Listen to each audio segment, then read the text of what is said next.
This is Robert Andrade with the Skeletal 2 video, Kansas City Chiefs Super Bowl edition. Ignore the sound of my kids in the background. Okay, and we have the steps of ossification here.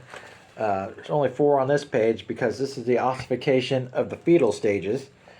And it starts off with a mass of hyaline cartilage, the cartilaginous model, if you will.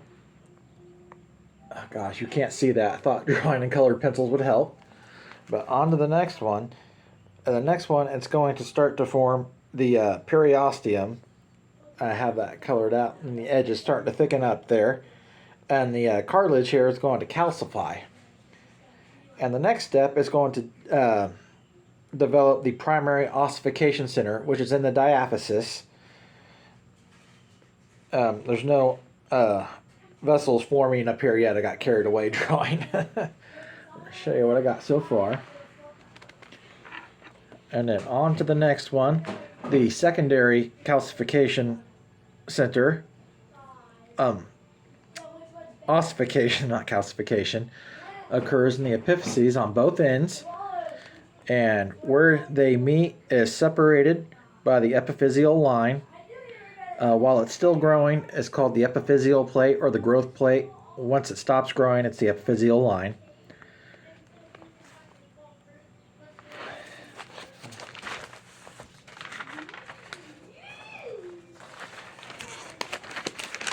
This is the ossification of a child stage plate bone.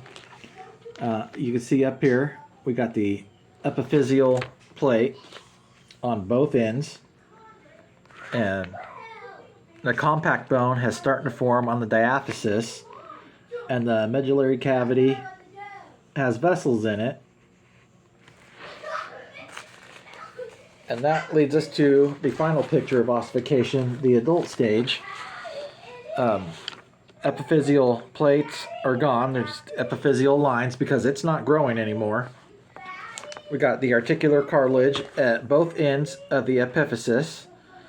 Of course, we got an epiphyseal line down here at the bottom too. And the medullary cavity has vessels in it that go run through it. And that has grown along as the bone has grown also. Okay. And this is the stage of healing broken bones. Let me see here.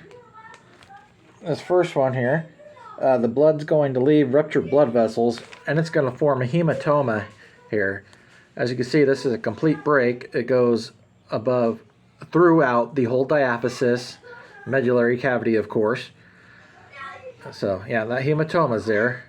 And then over here, spongy bone is going to form. I'm making a video for school. Sorry about that. That was my bratty daughter.